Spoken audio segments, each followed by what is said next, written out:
What are the facts? Close examination of existing single-payer systems shows that everyone might have a base level of coverage, but they don't necessarily have access to care. While everything is free in a single-payer health delivery system, often very little is readily available. Access to the newest technologies and drug therapies is often limited, and there are often significant wait times for any extensive level of care. For example, the British typically wait 25 weeks for routine tests critical to cancer and cardiac care, or just to get an MRI. Beth Ashmore's mother traveled to England, became ill, and then experienced firsthand the workings of an established single-payer healthcare system. My mother, who was a music professor at the University of Oklahoma, every summer took a group of kids to tour England as part of their curriculum and music experience and perform overseas. And while overseas, she became very sick on this tour. And once the tour was about to be over, she had, over the number of years, a number of friends that were in the London area and wound up going to one of her friends' home. And interestingly, this was outside of London somewhat, and she had a doctor make a house call, which we don't see that much of anymore in this country. But the physician came and just made a determination that it was pretty much the flu. And over the course of probably 36 to 48 hours, Mother was gravely ill very rapidly.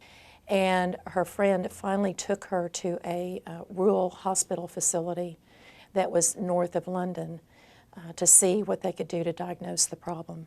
Many, many years ago, probably when Mother was 40 or 45, she had an abdominal tumor that came and went, and it was non-malignant. So I knew that these kinds of things were possible from a family history standpoint.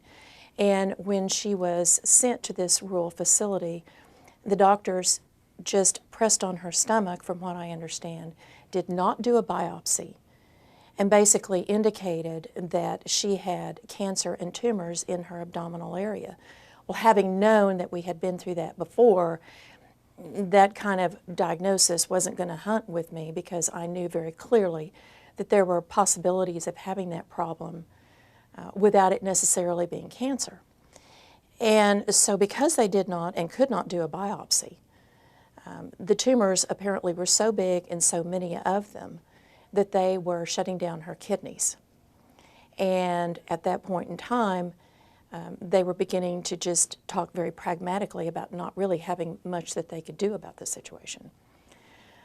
Interestingly enough, and probably the most surreal part of the whole experience, is the phone call I had at 3 o'clock in the morning with the physician that had oversight of her care, who explained to me quite bluntly, "I'm sorry, we can't do dialysis on her. She is over the age of 55.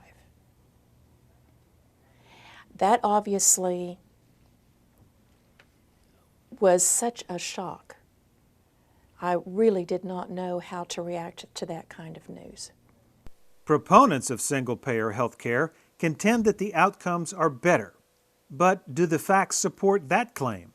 A November 2006 survey in Great Britain revealed that over half of the respondents rated the NHS worse than in 1996.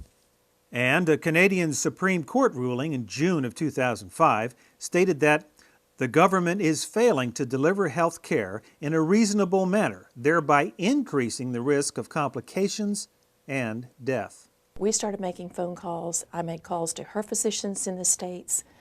We had the American Embassy on the phone, and in a matter of just a few hours, we were finally able to convince the British physicians in the British system over there that she should not be applicable to these kinds of laws and regulations because she was not a British citizen.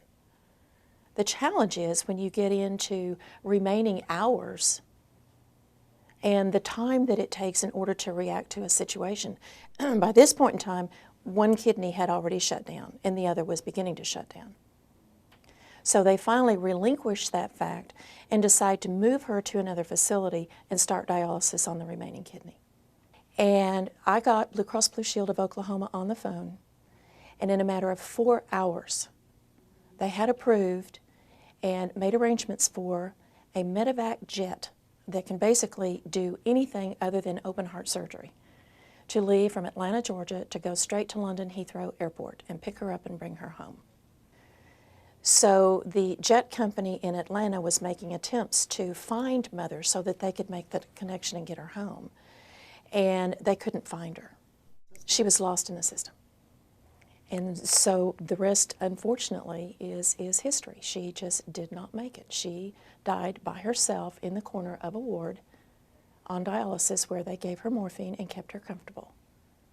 Finally, is single-payer health care really less costly than private market health care? Single-payer systems attempt to limit cost by regulating the supply of medical services. In other words, by rationing treatment and technology.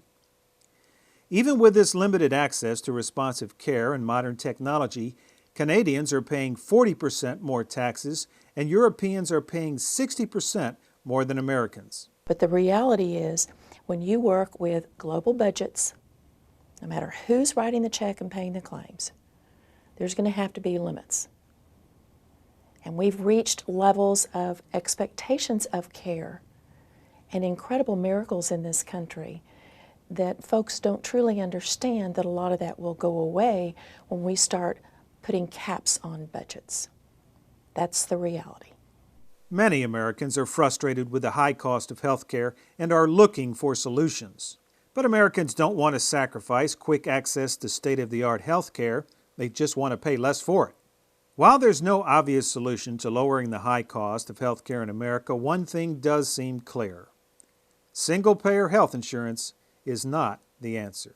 I think it's important to understand my passion on this issue comes from the fact that I have a father, a daughter, and a grandson that are here because of the miracles we're able to do in this country, and a mother that is not here because other areas of the world don't share those same miracles.